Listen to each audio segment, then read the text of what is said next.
Assalamualaikum warahmatullahi wabarakatuh. Saya Ainur Safira dengan NIM 2002-423 dan nomor absen 15. Kali ini saya akan membahas tentang senjata perang Aceh masa lampau. Dan tugas ini adalah untuk memenuhi mata kuliah komunikasi kearifan lokal yang diampu oleh Bapak Muhammad Ali. Selamat menyaksikan.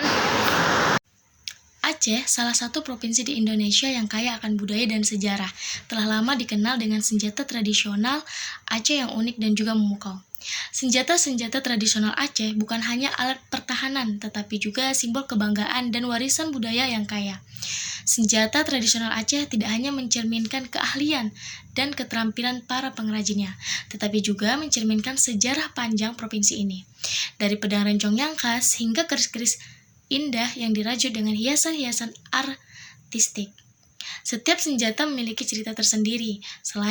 Selain sebagai senjata perang, senjata tradisional Aceh juga memiliki makna keagamaan dan simbolisme yang mendalam. Mereka sering digunakan dalam upacara adat, pernikahan, dan ritual keagamaan. Selama beberapa abad, senjata tradisional ini telah menjadi bagian tak terpisahkan dari budaya Aceh. Penasaran apa saja senjata tradisional Aceh yang dipakai untuk perang pada saat masa lampau? Nah, yang pertama adalah rencong. Rencong salah satu senjata tradisional Aceh yang paling terkenal. Secara resmi diakui sebagai warisan budaya benda Indonesia. Meskipun telah lama tidak digunakan dalam konteks perang, rencong masih memancarkan makna keberanian dan ketangguhan yang mendalam. Terdiri dari 4 jenis utama, yaitu rencong mupuco, rencong mecuge, rencong mekare, dan juga rencong pudoy. Yang kedua adalah pedang. Pedang merupakan salah satu senjata tradisional Aceh yang populer juga. Senjata ini termasuk dalam kategori senjata jarak dekat yang digunakan dalam konteks pertempuran. Bentuknya memanjang seperti pedang dan lebih panjang dibandingkan dengan rencong.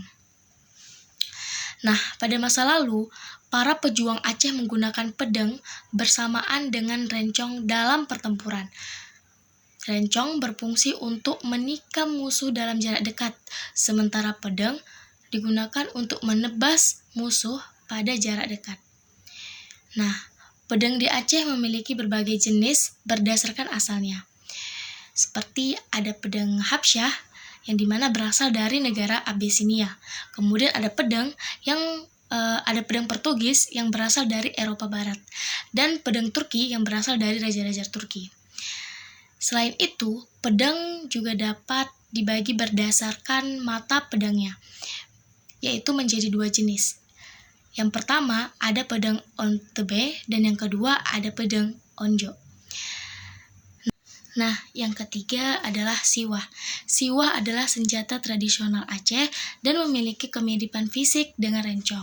Secara umum, siwah memiliki bentuk ramping dengan ujung yang tajam. Namun, yang membedakan siwah dari rencong adalah orang yang menggunakannya pada masa lalu. Nah, pada masa lalu, siwah biasanya hanya digunakan oleh para raja-raja, sementara rencong dapat digunakan oleh orang dari kalangan biasa. Hal ini disebabkan adanya ornamen yang menghiasi siwah dan melambangkan kemewahan, seperti emas, batu permata, dan bahan-bahan berharga lainnya. Karena kemewahan inilah siwah menjadi barang langka, terutama pada zaman sekarang, dan harganya sangat tinggi jika ada yang dijual. Secara fisik, siwah mirip dengan rencong, tetapi perbedaannya terletak pada penggunaannya yang terbatas pada para raja dan hiasan-hiasan mewah yang melengkapinya. Keempat, mecuge. Mecuge dikenal sebagai cuge adalah senjata tradisional Aceh yang memiliki ukuran kecil dan bentuk ramping. Nah, keahlian utama dari mecuge adalah sebagai senjata tajam yang digunakan untuk melawan musuh. Senjata ini dapat terbuat dari 2 jenis bahan, yaitu besi dan juga baja, dengan pegangan yang dirancang untuk memberikan genggaman yang kuat bagi penggunanya. Keunikan mecuge adalah adanya perekat pada pegangan yang berfungsi mempermudah pengguna saat menikam musuh atau lawan. Yang kelima adalah reduh. Nah, reduh merupakan senjata tradisional Aceh yang memiliki kemiripan fisik dengan golok. Senjata ini dirancang untuk digunakan dalam perlawanan jarak dekat dan memiliki bentuk yang ramping juga ringan. Keunikan lain dari reduh terletak pada gagangnya yang dihiasi dengan ukiran yang indah. Gagang yang melengkung secara khusus dirancang untuk mencegah lepasnya senjata ini saat digunakan dalam pertempuran. Nah, reduh sebagai salah satu senjata tradisional Aceh memiliki desain yang menggabungkan fungsi dengan keindahan, mencerminkan kekayaan budaya dan warisan perjuangan masyarakat Aceh. Nah, yang keenam adalah rencong mekure. Rencong mekure adalah salah satu senjata tradisional Aceh yang memiliki kesamaan dengan rencong. Namun, terdapat perbedaan yang mencolok pada senjata yang dihiasi dengan ukiran-ukiran indah.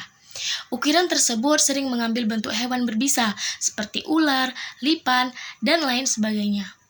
Dan ini menambahkan nilai seni yang tinggi pada senjata. Sama seperti senjata tradisional Aceh lainnya, rencong mekure digunakan untuk pertempuran jarak dekat. Nah, keunikan dari senjata ini terletak pada motif hiasan yang menghiasi mata senjata yang mencerminkan kekhasan budaya dan seni tinggi dalam warisan Aceh. Yang ketujuh atau yang terakhir adalah pedang tumpang. Pedang tumpang atau pedang tumpang jingki adalah senjata tradisional Aceh yang memiliki ciri khas berupa gagang pedang yang terbuka. Senjata ini digunakan dalam pertempuran jarak dekat dan terbuat dari baja dengan warna hitam yang mencolok. Meskipun memiliki desain yang sangat sederhana, kekuatannya tidak menjadikannya senjata yang tak tertandingi oleh pedang jenis lainnya dalam pertempuran. Ukuran besar dan ketebalan pedang membuatnya sangat stabil dan tidak mudah